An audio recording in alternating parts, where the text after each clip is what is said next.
The courthouse hallway always smells like old paper and anxious sweat, and today the air is thick enough to chew. Willow sits behind glass that reflects the fluorescent lights like a second pair of bars, no bail, no fresh air, no soft edges left to lean on. On the other side of that glass, a life is shrinking. Her hands tremble when the guard says visiting hours are over, when the pen runs dry before she finishes a letter she cannot mail. In the lobby, Drew counts his heartbeats and the steps between two lines on a tile floor and decides there isn't time for moral niceties. He has something Abby would have called leverage and Alexis would call a poison chalice. He tells himself this is how you pull someone out of a rip current: you lock your elbows, you ignore the sting of salt in the eyes, and you don't stop swimming until you feel sand under your heels. Then he heads to Alexis Davis with a proposition that will change the temperature in every room they enter for weeks.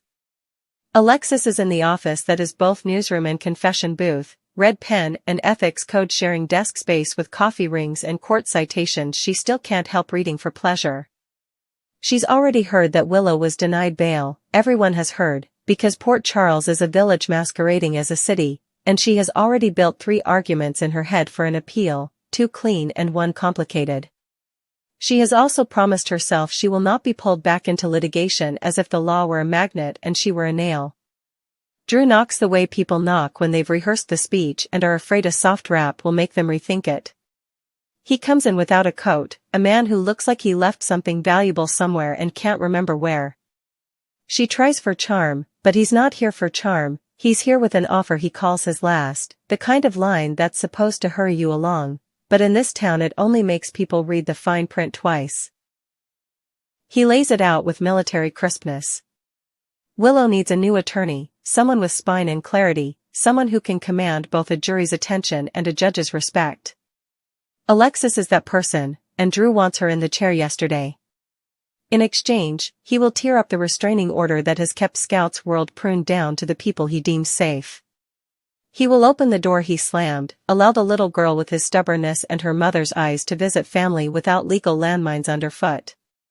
There's a pause then, not out of drama, but because Alexis knows a bargain from a threat even when it's wearing a ribbon.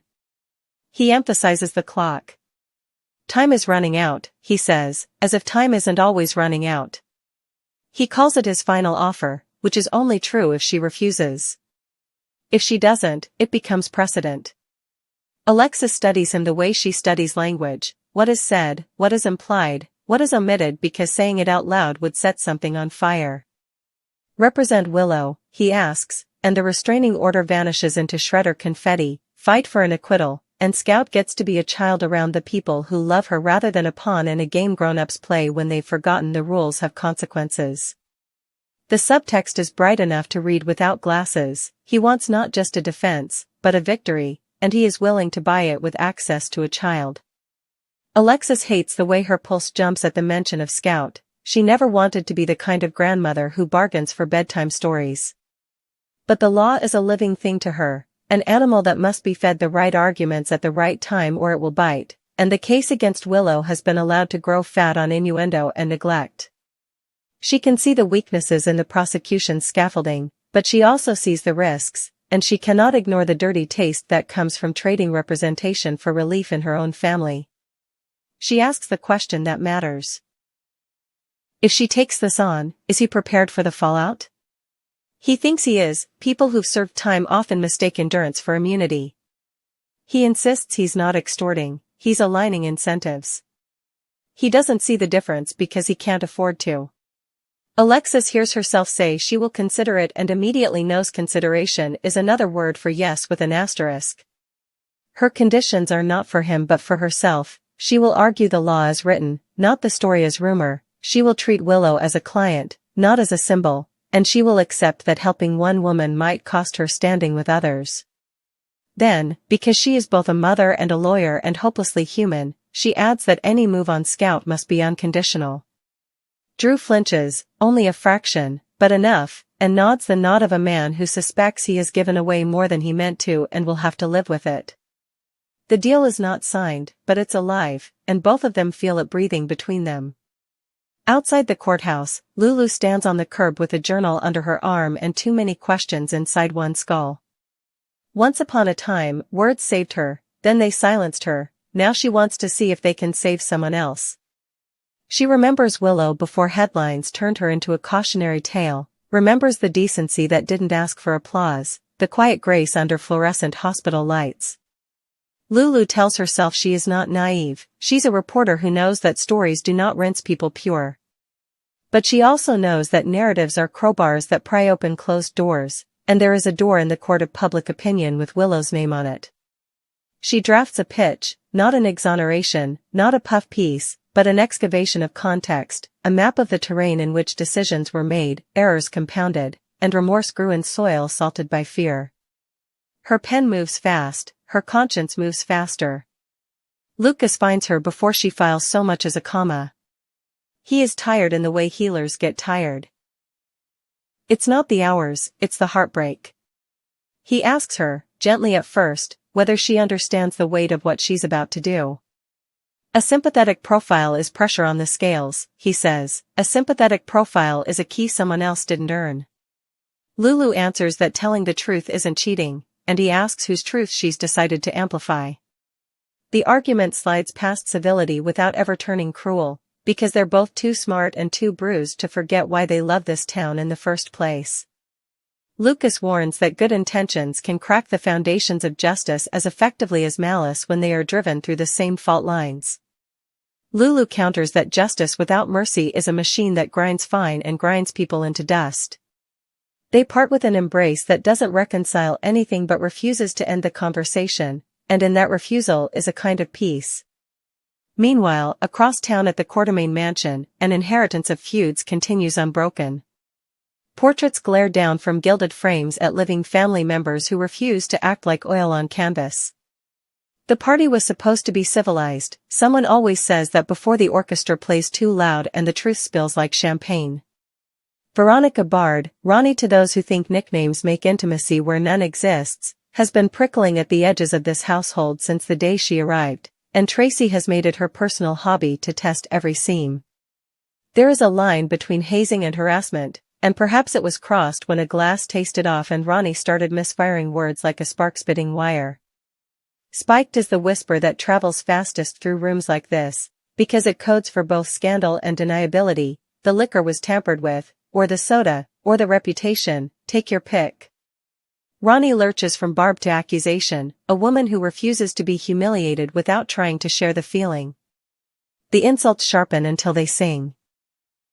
She calls Tracy a relic with claws painted to look like progress. She calls the family a museum of thin-skinned donors who write checks to replace love.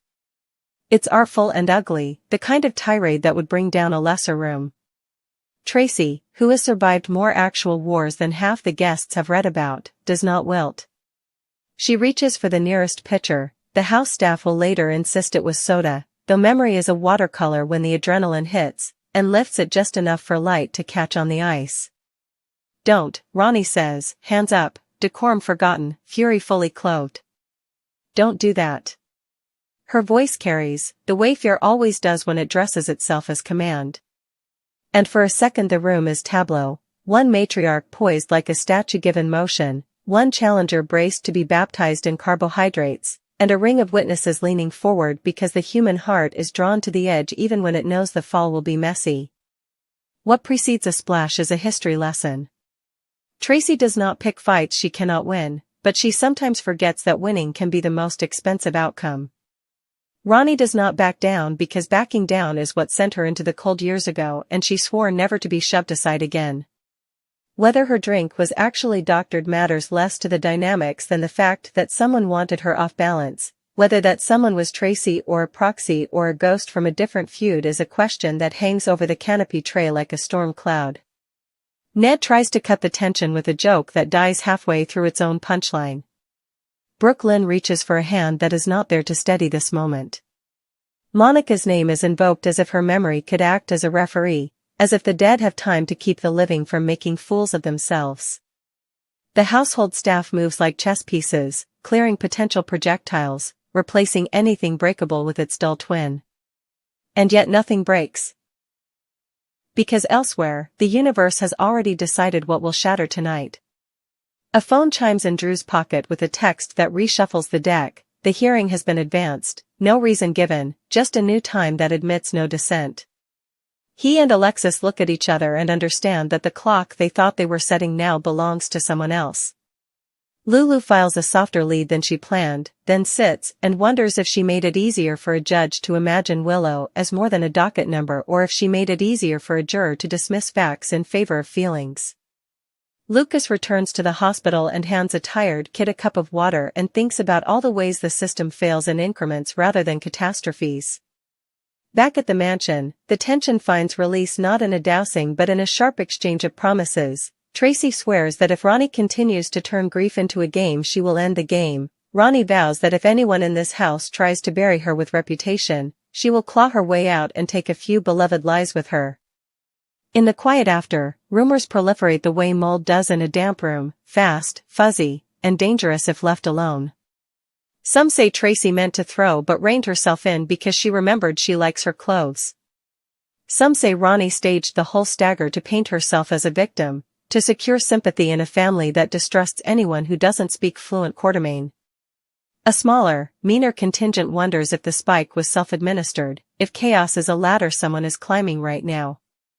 None of them mention the simplest possibility, that humiliation accumulates interest and people snap. None of them mention that shame looks a lot like rage when a person is cornered. The house breathes again, but not evenly. It is the respiration of an organism prepared to cough up something unpleasant. Morning drags itself into town like a witness called back to the stand. Alexis drafts motions with the discipline of a woman who knows that clarity is not just good writing but a survival skill. She builds her case from first principles, from the bedrock of rights and responsibilities that outlast gossip, and she refuses to mud wrestle with the prosecution's insinuations. If she takes this on, and in the taking on she has already surrendered a piece of her boundary, she will do it the way she does everything worth doing, directly, and at a cost she will not calculate until later. Drew, having promised to lift the restraining order, calls the attorney who drew it up and says the words he thought he would never say. He feels at once poorer and richer, a man who traded a measure of control for a shot at grace. Scout, who is supposed to be asleep, sees a message thread on a phone left unguarded and doesn't understand all the words but recognizes the shape of a door opening. She smiles, small and private, the way children do when they decide the world might still surprise them. Lulu's piece goes live with a headline that neither absolves nor condemns. It asks readers to hold two truths at once, that harm was done and that monsters are rarely born in a day, that punishment is a language we speak when we are scared, that mercy is not weakness if it is paired with accountability. The comments section tries to eat itself, as comments sections do. Lucas reads every line he shouldn't and then closes the tab and returns to work, where injuries are discreet and the metrics of improvement are printed in vital signs rather than outrage. He doesn't tell Lulu she's wrong because he can't tell whether she is. He texts her a heart, an admission that love is allowed to be opinionated and still be love. At the mansion, the cleanup is literal and figurative. The staff replaces the embroidered linen with fresh cloth that does not remember things. Tracy checks her reflection and finds that her mouth is set in a line she recognizes from old photographs, the expression her father wore when he decided that being right was worth being alone. She softens it a fraction, because she has lived long enough to know solitude is a poor trophy. Ronnie, eyes clearer in the bright cruelty of day, drafts an apology she doesn't mean and a statement she does. She will not be pushed.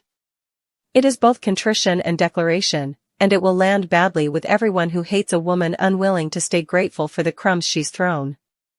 There is a version of this story where the law gallops in on a white horse and rescues the worthy, where families remember the best of themselves and choose it, where journalists tell truths the town is brave enough to hear the first time. Port Charles rarely opts for that version. Instead, it chooses the harder path. People change because the easy thing hurts too much, bargains are honored because breaking them would scorch the ground where children play, enemies share tables because the food is better when seasoned with a little mutual respect. The hearing will come faster than anyone planned.